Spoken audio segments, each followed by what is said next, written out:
में शिव कथा कहती है, नंदी का एक पांव ऊपर होता है। आप लोग दर्शन करे होंगे शंकर जी के मंदिर में नंदी के, तो नंदी का एक पांव उठा हुआ होता है, एक पांव नीचा किया होता है। पुराण कथा कहती है, मान लो कोई हड्डी से जुड़ा हुआ रोग, नेत्रों से जुड़ा हुआ, मस्तिष्क से जुड़ा हुआ कोई रोग रहता है, तो एक नीले कलर का फूल आता है, उस फूल में हल्दी डालकर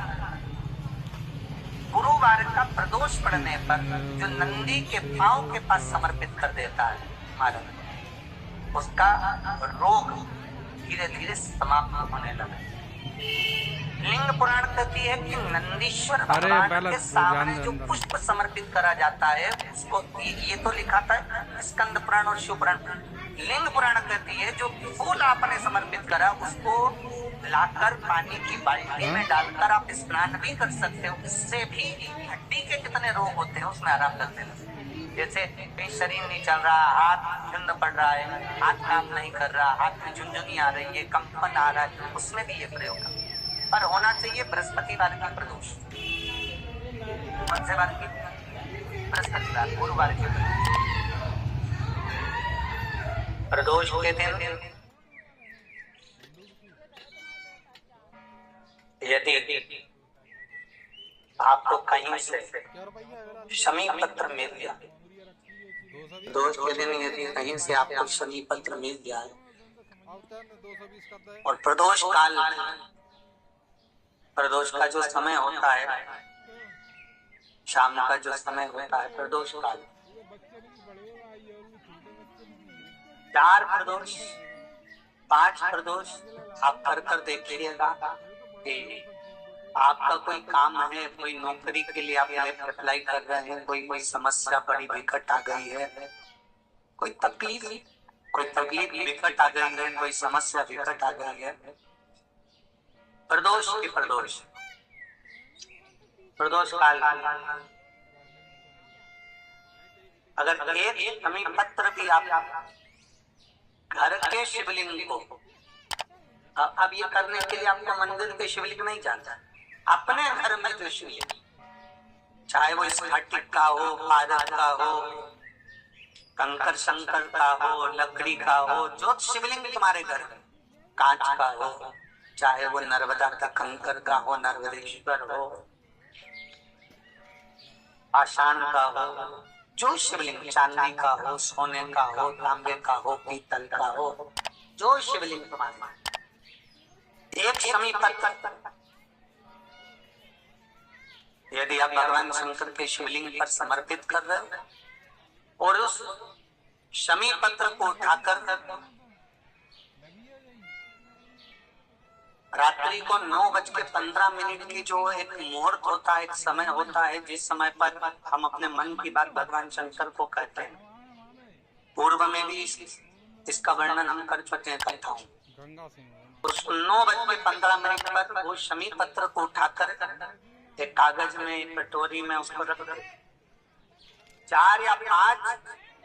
प्रदोष के उस शमी पत्र को अपने पास में रखिए और जिस कार्य के लिए जा रहे हो उसको जेब में ऊपर के भाग में उसको रखकर लेकर जाइए, आपका वो कार्य सफल होकर ही रहेगा।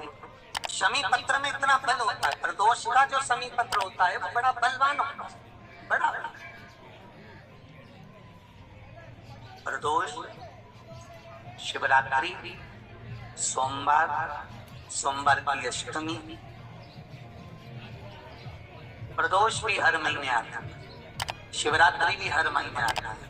सोमवार भी हर महीने में 2, 3, 4, 5 पड़ी जाती है। सोमवार की अष्टमी जरूर साल भर में 4 या 5 आता है। प्रदोष, शिवरात्रि, सोमवार की अष्टमी, ये वो तिथियां हैं, ये वो वार है। अगर कोई भूल से शंकर भगवान के शिवलिंग का निर्माण करता है या अपने घर में रखे हुए शिवलिंग पर शमी पत्र को समर्पित कर देता है तो जिंदगी में उसका बाल बांका हो ही नहीं सकता है। प्रदोष के शमी पत्र में बल होता है, प्रदोष के शमी पत्र प्रदोष पड़ रहा है और बाबा की कृपा है आप पर जो प्रदोष को समय पर भी करना चाहिए। कथा का समापन 23 को है और 22 को प्रदोष पड़ता है। कितने किस्मत वाले हैं रेवाड़ी वाले, घर जाके नजर उतर वाले ना राई नो हो।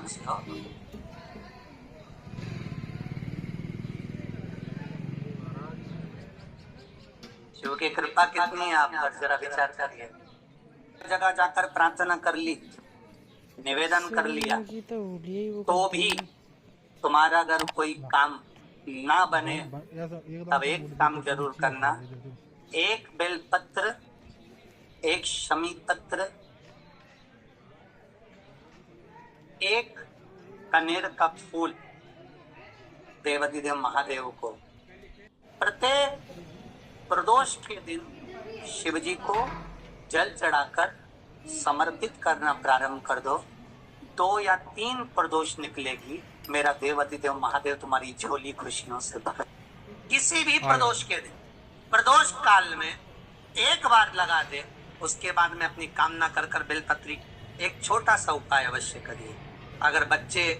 कोई एग्जाम में बैठ रहे हैं या कंपटीशन एग्जाम है या नौकरी के लिए अप्लाई कर रहे हो, मान लो 4-6 महीने से बैठे हो, 8 महीने से बैठे हो, सर्विस नहीं है, नौकरी नहीं है, तो एक छोटा सा उपाय अवश्य करिए शिव महापुराण का। महाराज बेलपत्री के पेड़ के नीचे विराजमान होकर, बेलपत्री के पेड़ के नीचे जिसको नौकरी के लिए या एग्जाम में बैठ रहा है वो जल चढ़ाए, बेलपत्री के पेड़ के नीचे थोड़ा सा दूध चढ़ाए, फिर जल चढ़ाए और अपने राइट भाग में घी का दिया और अपने लेफ्ट भाग में तेल का दिया। किसी भी प्रदोष के दिन, प्रदोष काल में एक बार लगा दे, उसके बाद में अपनी कामना कर कर बेलपत्री के पेड़ के नीचे धूप लगाकर प्रणाम कर कर जाए और चले जाए इंटरव्यू के लिए। बाबा को प्रिंट करा ही देगा, नौकरी दिलाई। लोगों को लगता है कि हमने शिवलिंग बनाया एक, तो एक शिवलिंग के पूजन का फल मिल रहा है। ये दुनिया के लोगों को लगता है कि एक शिवलिंग के पूजन का फल मिलता है। और शिव महापुराण की कथा कहती है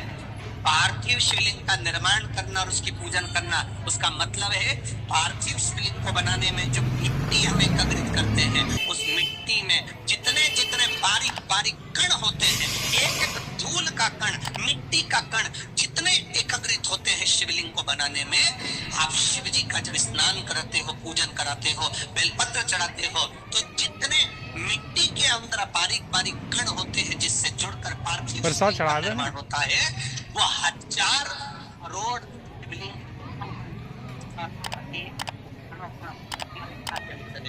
उतना शंभो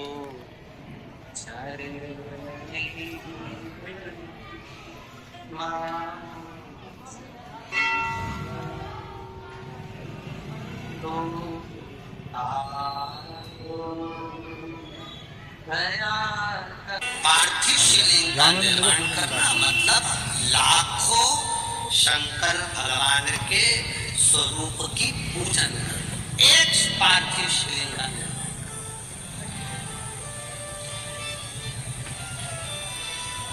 आप में से कितने लोग हैं जो महीने में, 2 महीने में, 6 महीने में एक बार पार्थिव बनाते हैं? उठाओ जरा हाथ। एक आध बार पार्थिव बनाते हो? कुछ मत करो। आज अमरावती की इस पवित्र धारा से एक संकल्प ले लो कि महीने में जो हर महीने शिवरात्रि आती है, मैं महीने की हर महीने जो शिवरात्रि आती है, उस शिवरात्रि पर अपने गमले में, घर में जो मिट्टी हो, गमले में मिट्टी हो, पेड़ पौधे की जो मिट्टी हो, अपने गमले की ही मिट्टी को वहीं पर ऊपर उठाकर उसी गमले के अंदर शिवलिंग बनाकर वहीं पर पूजन कर कर वहीं पर उसका विसर्जन कर दूंगी। उसका भी जो पुण्य है उतना ही मिलेगा जितना पार्थिव शिवलिंग के पूजन। कोई नियम बना लो कि 1 महीने में एक बार मुझे पार्थिव बनाना। कोई नियम बना लो मैं 3 महीने में एक बार पार्थिव बनाऊं। कोई नियम बनाओ कि मैं 6 महीने में एक बार पार्थिव बनाऊं। कोई नियम बना लो कि मैं साल भर में एक बार जो सावन के महीने में शिवरात्रि आती है, जैसे आप लोग सब ऑनलाइन बनाते ही हो, पार्टी बनाने एक संकल्प अपने में भी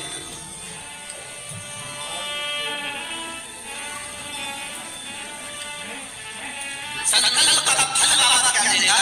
ये आपको मानना पड़ेगा। वो क्या देगा, वो मानना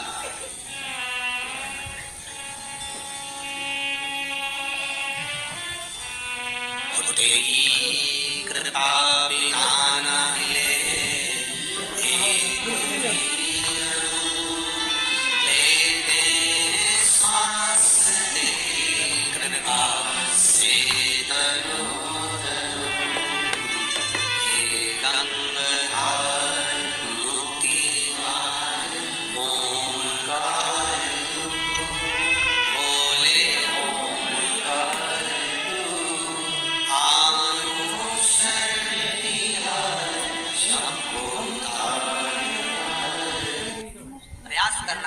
जब जब जिस महीने में जो प्रदोष पड़ा करे, जब प्रदोष पड़े बन सके 1 बेलपत्र, बन सके 5 बेलपत्र, शमी पत्र, हरे मूंग, हरा मूंग, बेलपत्र, एक कलश के अंदर थोड़ा सा पानी लेकर 1 बेलपत्र, हरा मूंग, शमी पत्र डालकर और उसमें थोड़ा सा गुड़ डालकर भगवान शिव का स्मरण कर कर प्रदोष काल में मान लो कोई काम आपका बहुत जरूरी है, बहुत दिनों से नहीं हो रहा, कर्जा बढ़ रहा है, धन नहीं आ रहा, व्यापार नहीं चढ़ रहा, या कोई समस्या बहुत प्रबल है, कोई एग्जाम में बैठ रहे हो नहीं हो रहा, परीक्षा भी दे दी है, रिजल्ट पुराण की कथा कहती है कि दुख लिखने वाले ने तो लिख दिया, ठीक है, लिखने वाले ने तो जो लिखा वो लिख दिया, पर एक बात याद रखिए कि लिखने वाले ने लिख तो दिया, उसकी मर्जी थी, उसने कितना दुख कितना सुख लिखा ये उसके ऊपर है, पर एक बात याद रखो कि उस दुख सुख को हमें भोगना है, पर भोगने से पहले सुख जब हम भोगते हैं तो हमको बड़ा आनंद आता है, बड़ा एंजॉयफुल अपनी जिंदगी को जीते हैं, पर थोड़ा सा दुख अगर हमारी जिंदगी में सम्मुख में आ जाता है तो हम रोना चालू कर देते हैं, हम बिलखना चालू कर देते हैं, हम ये भूल जाते हैं कि परमात्मा ने अगर सुख में हमारा साथ दिया तो दुख में भी तो देगा, छोड़ तो ना देगा।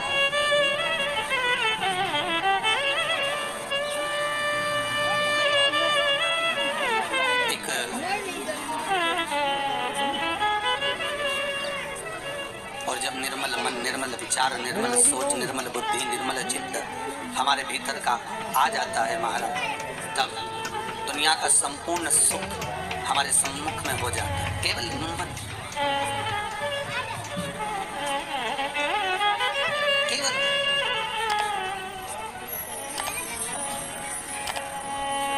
और ये मन,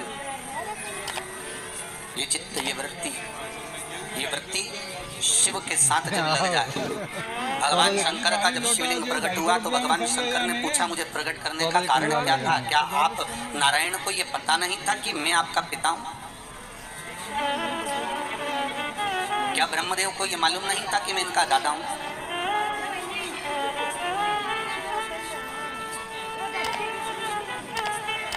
कौन है?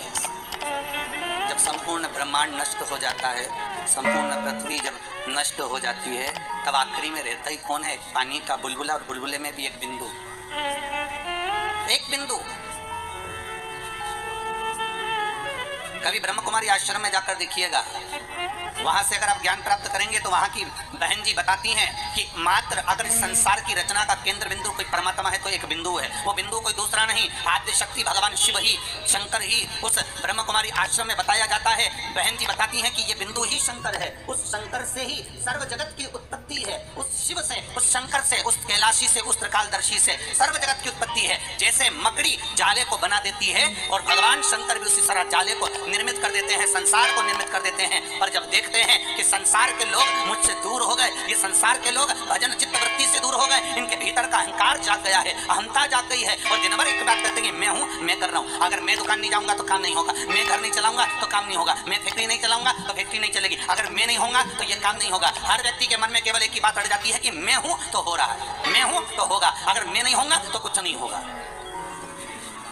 कई लोगों के मन में ये भाव, तो भगवान ने इस कोरोना महामारी में पूरे साल में दिखा दिया कि सारा लॉकडाउन लगा कर पटक कर तुमको घर में लाकर छोड़ दिया। ना तुम्हारी फैक्ट्री चल रही थी, ना तुम्हारी दुकान चल रही थी, ना तुम्हारे घर में कोई कमाने जा रहा था, ना कोई सामान लेने जा रहा था। फिर ये बताओ कि तुम्हारा घर कौन चला रहा था? घर चलाने वाला वो आदिशक्ति भगवान शिव ही था। वो त्रिकालदर्शी, वो कैलाशी, वो शंकर ही था। भगवान शिव को दिखाना था कि ये मैं हूँ, इसलिए रुद्राष्टाध्याय में आया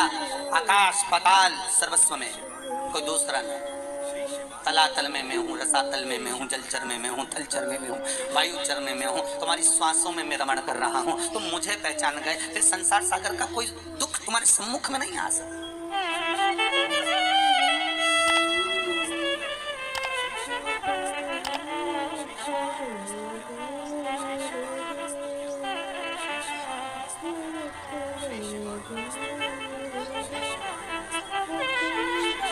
फिर कोई दुख, कोई तकलीफ, कोई कष्ट हमारे जीवन में, हमारी सम्मुखता में कैसे प्रकट हो सकता है, कैसे आ सकता है? आप अगर दिल से परमात्मा को रिझा रहे हो, आप अगर दिल से परमात्मा को बुला रहे हो, तो उस परमात्मा को तुम्हारे सम्मुख में होना जरूरी है। फिर कोई बात आ गई, बच्चा घबराया तो पिता ने जेब में एक पर्ची डाल दी। वो पर्ची केवल उस बालक की जेब में नहीं है,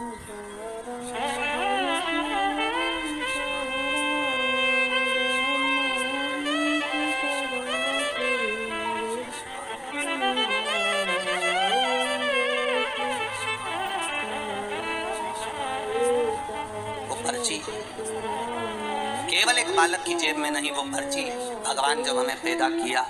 संसार सागर में जब उसने भेजा, माता के गर्भ से जब हमने जन्म लिया, वो पर्ची भगवान ने अपनी जेब में भी डालकर भेजी है। इस मन में एक पर्ची को रख दिया गया है कि जब तो दुख लगे, जब तुझे कष्ट लगे, जब तुझे लगे कि अब कोई साथ नहीं दे रहा, तब चिंता मत करना, वो पर्ची को निकाल लेना कि पीछे मैं खड़ा हूँ, तो चिंता मत करना, मैं तेरे साथ में हूँ। अगर सुख में हूँ तो दुख में भी तेरे साथ हूँ। क्यों चिंता,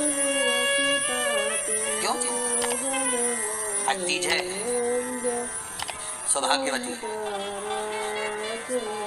केवल 7 दाने चावल के जल के पात्र में चंदन में भिगो कर डाल देने पर और उससे कामना कर कर, आरोग्यता की कामना कर कर, मात्र घर के जो मटका होता है, परिंदा होता है, उसके पास में समर्पित कर देने पर भगवान शंकर का नाम स्मरण कर कर जीव की रोग से मुक्ति भी हो जाती है। रोग नहीं घेरता, आरोग्यता का अनुभव, आरोग्यता का सुख प्राप्त होता है। शिव महापुराण के लिए लोग कहते हैं, कई लोगों के, कई विप्रजन, कई ब्राह्मण जन भी पूछते हैं, गुरुदेव ये बताओ कि इतने सारे उपाय आप बताते हो पुराणों में से निकाल कर, और हम भी प्रयास करें इसको निकालने के लिए, तो हम कौन सी पुराणों में ढूंढे? तो आपसे भी निवेदन है, स्कंद पुराण से निकालिए, लिंग पुराण से निकालिए, नर्मदा पुराण से निकालिए, देवी भागवत से निकालिए, श्रीमद् भागवत से निकालिए, शिव महापुराण से निकालिए, गर्ग संहिता पद्म पुराण से निकालिए, राधा वल्लभी से निकालिए, एक एक पुराण में से, एक एक चरित्र में से। और तो और हम तो सहज भाषा में कहते हैं कि गीता प्रेस गोरखपुर की सारी गीता प्रेस गोरखपुर के अंकों को लेकर आ जाइए, चाहे शिव अंक हो, चाहे सती अंक हो, चाहे पार्वती अंक हो, चाहे मानस अंक हो, चाहे धेनु अंक हो, एक एक भगवान गीता प्रेस का एक एक अंक खरीद कर लेकर आओ, कल्याण का एक एक अंक तुम्हारे पास में लेकर आओ, और उस अंक में से एक एक उपाय को निकालने का प्रयास करो। आपको सारे उपाय मिल जाएंगे जो इस व्यासपीठ से बताए, सारे उपाय आपके सामने आ जाएंगे कि जो व्यासपीठ से दिए, सारे उपाय आपके सम्मुख में, आप निकालो, उसको पढ़ो और उसको लाइए। बस दबा दिया गया। आज ओम प्रपंच छलने दुनिया के लोगों ने शिव महापुराण के उपायों को, शंकर की कथा को दबा दिया था। सारी पुराणे होती थी पर शंकर की पुराण नहीं होती थी, महाराज दबा दिया गया। और शिव महापुराण को केवल